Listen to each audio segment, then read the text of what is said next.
name is Hannah Wiles, and this is my health belief theory presentation for HHE 472.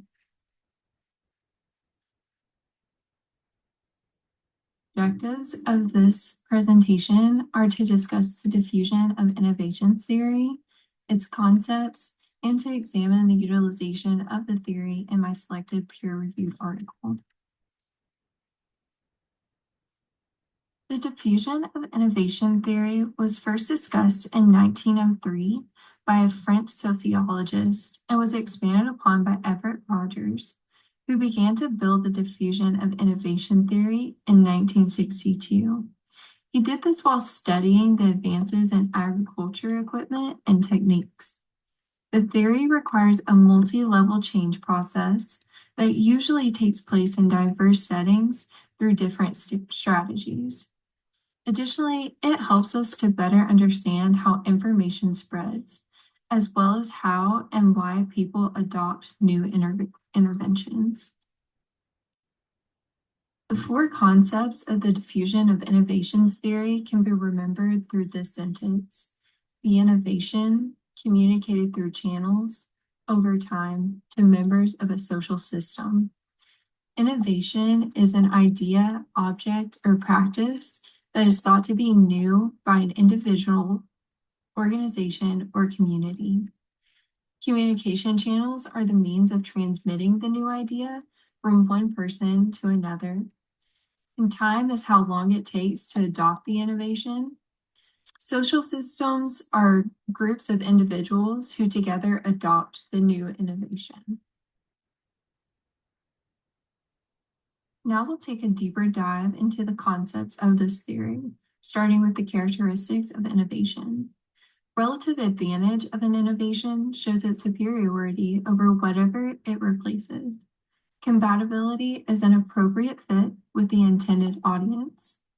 Complexity has to do with how easy it is to implement the innovation.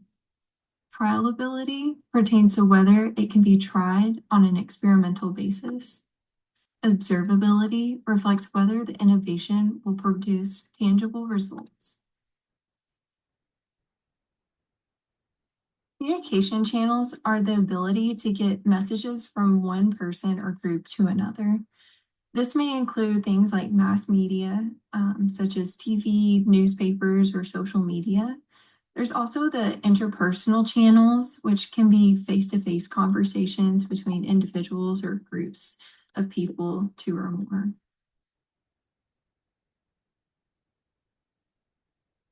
This time, and we can think of this in three different ways. So first, the time that it takes to move through the innovation decision process. So this could be developing knowledge, persuading, making decisions, implementing the actual behavior, and getting confirmation. Then the degree of early or lateness of adoption, and the rate of adoption within a social system.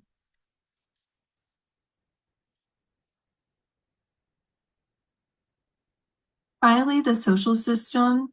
An example of a social system could be a group of organizations addressing diabetes in their community. The structure of a social system affects the flow of information and how diffusion spreads.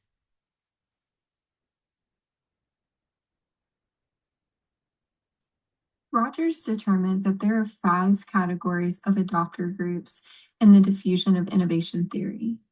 And it's broken down into innovators, early adopters, early majority, late majority, and laggards.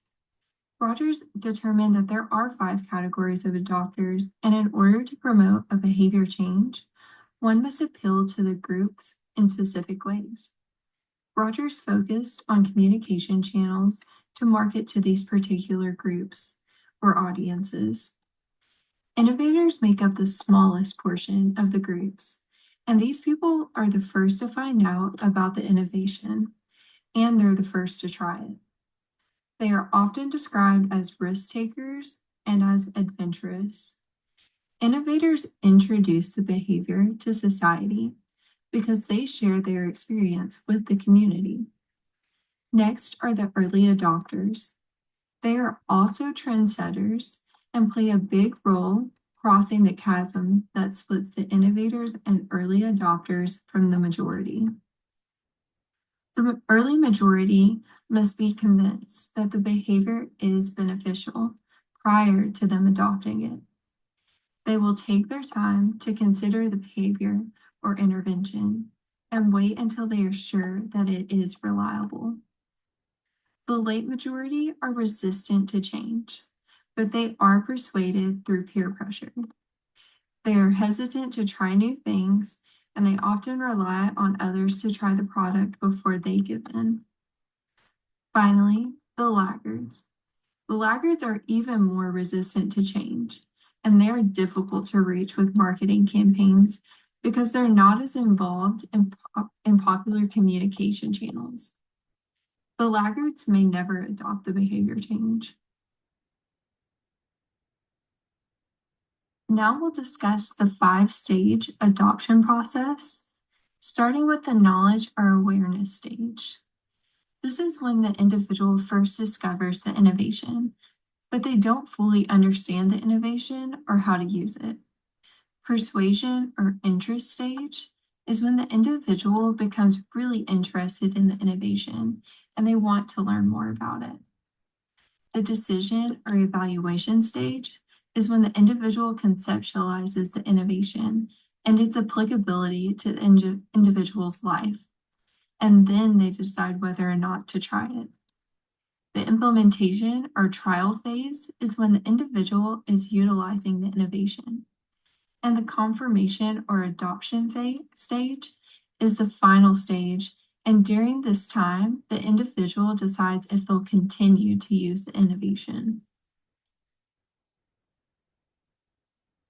And finally, for my peer-reviewed journal article, I selected implementing brief tobacco cessation interventions in community pharmacies, which is an application of Rogers' diffusion of innovation theory.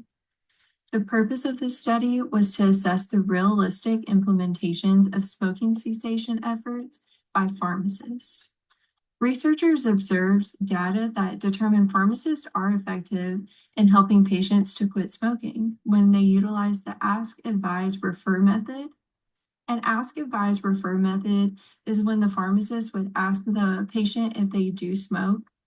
If they did, then they would advise the patient to stop smoking, and then they would provide them with resources or refer them to a smoking cessation group.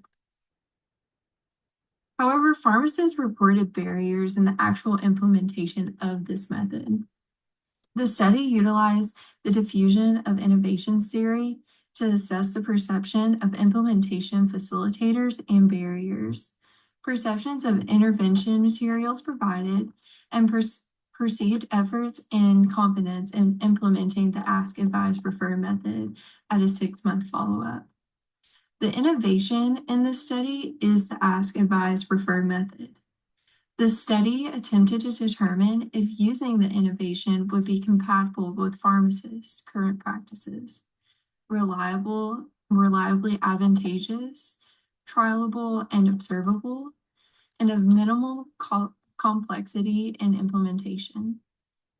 Despite pharmacists' perceived interest and compatibility and the brevity of the Ask, Advise, Refer approach, the time needed to implement tobacco cessation services into practice was determined to be a barrier in implementation. The study utilized 2 of the characteristics of innovation to develop opportunities to assess the pharmacist's perceptions of the Ask, Advise, Refer method.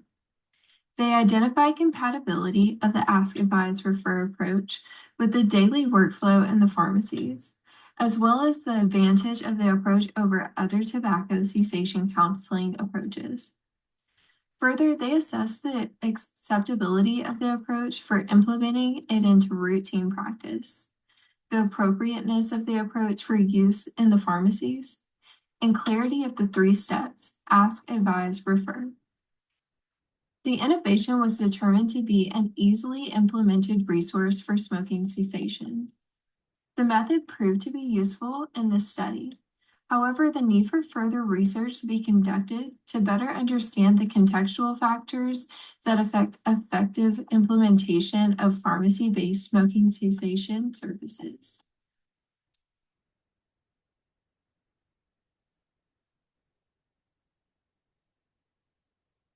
Hopefully, you now have a better understanding of the diffusion of innovation theory and why it is important to implementing behavior change. This theory assists in determining marketing strategies for different audiences, as well as assessing and tracking the stages of change for an individual. Thank you for listening.